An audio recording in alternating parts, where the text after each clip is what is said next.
Hello hi అండి, welcome back to my channel. ఈరోజు మా అపార్ట్మెంట్లో ఒక అబ్బాయి చిన్న బాబుది క్రాడిల్ ఫంక్షన్ ఉంటే దానికోసమని వాళ్ళు వంటలు చేపిస్తున్నారండి. అందులో భాగంగానే పప్పుచారు అనేది చేస్తున్నారు. చూడండి, వంట మనుషులు అనేది పప్పుచారు చేస్తున్నారు. ముందుగా ఒక పెద్ద గిన్నె పెట్టుకొని తర్వాత అందులో 1 కేజీ నూనె పోసారండి. ఒక ఆయిల్ ప్యాకెట్ పూర్తిగా పోసారు. ఆయిల్ మరగనిచ్చిన తర్వాత ఆవాలు, జీలకర్ర 2 ప్యాకెట్లు పూర్తిగా పోసేసారు. తర్వాత ఎండుమిర్చి అనేది ఒక 20 దాకా వేసింటారండి. అరకిలో ఆనియన్స్ అనేవి సన్నగా కట్ చేసి వేసుకున్నారు. తర్వాత కొంచెము కరివేపాకు వేసేసిన తర్వాత చూడండి, ఉప్పు అనేది వేస్తున్నారు. ఉప్పు అనేది మళ్ళీ వేస్తారండి, ఎందుకంటే ఆల్రెడీ మళ్ళీ కొద్దిగా వేశారు కాబట్టి మళ్ళీ మండని తగ్గట్టు మనం కారాన్ని తగ్గట్టు వేసుకుంటాం కాబట్టి ఉప్పు అనేది ఇప్పుడైతే కొద్దిగానే వేశారు. ఎందుకంటే ఈ క్వాంటిటీ అనేది ఎక్కువ కదండి, 50 మంది దాకా 50 మంది దాకా సరిపోతుంది కాబట్టి చూసుకొని వేస్తారు. తర్వాత కస్తూరి మేతి అనేది చాలా టేస్ట్ని ఇస్తుందండి. తర్వాత సొరకాయ ముక్కలు, తర్వాత మునక్కాయ ముక్కలు అనేవి అరకిలో వేసేసారు. చాలా టేస్ట్ ఉంటుందండి ఈ పప్పుచారు అనేది. తర్వాత అరకిలో దాకా పచ్చిమిర్చి వేసారు, తుంచలేదండి, అలానే వేసేసారు పచ్చిమిర్చి అనేవి. తర్వాత 2 కేజీల దాకా టమాటాలు అనేవి కట్ చేసి వేసేసారు. కూరగాయలు అనేవి బాగా వేయిస్తున్నారు చూడండి, పెద్ద గరిటె తీసుకొని బాగా వేగితేనే అండి ఈ పప్పుచారు అనేది చాలా టేస్ట్ వస్తుంది. చూడండి, మొత్తం అన్ని కూరగాయలన్నీ పచ్చిమిర్చి, సొరకాయ, మునక్కాయలన్నీ బాగా వేయించుతున్నారు. వేగిన తర్వాత కొంచెం పసుపు అనేది ఒక 3 పెద్ద టేబుల్ స్పూన్ల దాకా పోసారు. వాళ్ళన్నీ చేత్తోటే క్వాంటిటీస్ అన్నీ వేస్తున్నారు. తర్వాత అల్లం వెల్లుల్లి పేస్ట్ చూడండి, ఒక పెద్ద ముద్ద వేసారు. వాళ్ళన్నీ క్వాంటిటీలు ఏం పెట్టుకుంటలేరండి, చేత్తోటే వేస్తున్నారు. ఎందుకంటే వాళ్ళకి చేసి అనేది అలవాటు అయిపోయింది కాబట్టి అలానే చేస్తున్నారు. కొంచెం కారము, కొంచెం అంటే పర్లేదండి, బాగానే ఎక్కువే వేశారు కారం అనేది.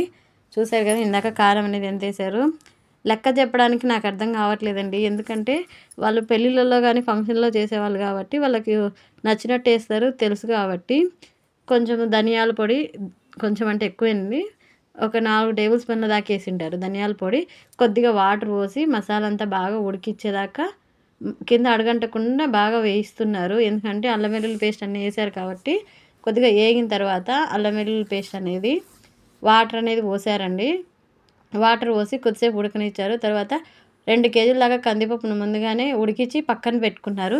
ఆ కందిపప్పును ఉడికించిన దాన్ని తీసి ఇందులో కలిపేసి పప్పును అన్నిటినీ బాగా కలిపేసి బాగా కలుపుతున్నారు. తర్వాత ఒక 1/2 కిలో చింతపండు నానబెట్టి ఆ రసాన్ని తీసుకొని ఇందులో కలిపేశారు.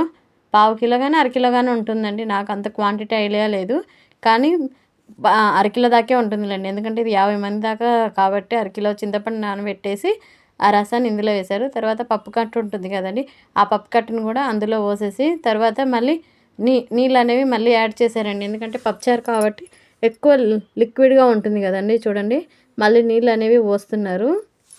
ఎందుకంటే ఇది 50 మందికి పైగానే కావాలి కాబట్టి ఈ పప్పుచారు అనేది ఆల్రెడీ పప్పుచారు అంటేనే వాటర్గా ఉంటుంది కదండి, చారులాగా ఉంటుంది కాబట్టి వాటర్ క్వాంటిటీ అనేది ఎక్కువగానే ఉంటుంది. చూడండి, కలర్ చూడండి ఎంత మంచిగా వచ్చిందో.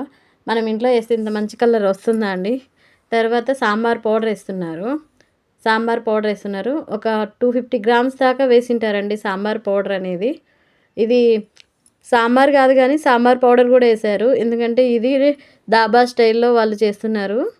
అదే మన ఫంక్షన్లలో చేస్తారు కదండి వంట మనుషులు, ఎట్లా టేస్ట్ వస్తుంది మీరే చెప్పండి. మన ఇంట్లో చేసుకుంటే ఆ టేస్ట్ రాదు కదా వాళ్ళు చేసిన టేస్ట్. కాబట్టి వాళ్ళు వేసే ఇంగ్రీడియంట్స్ అన్నీ మనం వేయలేం కదండి ఈ పప్పుచారులో, మనం వేరే వేస్తాము. ఇలా ఒకసారి మీరు కూడా ఇంట్లో ట్రై చేయండి ఈ పప్పుచారు, మీకు ఎలా కుదిరిందో చెప్పండి. తర్వాత ఒక బెల్లం ముక్క వేసారు, ఒక 1/2 కిలో దాకా బెల్లం అనేది వేసారండి. ఎందుకంటే పప్పుచారులో బెల్లం వేస్తే టేస్ట్ బాగుంటుందని ఆయన చెప్పారు, నాకు నేను ఎప్పుడు వేయలేదు. ఈసారి నేను కూడా ట్రై చేస్తాను ఇలానే. బాగా ఉడికిపోయింది చూడండి, ముక్కలు కానీ అన్నీ బాగా ఉడికిపోయినాయి. తర్వాత సాల్ట్ మళ్ళీ సరిపోదు అని మళ్ళీ కొంచెం యాడ్ చేశాడు ఆయన. పప్పుచారు అనేది తయారైపోయిందండి, టేస్టీ పప్పుచారు.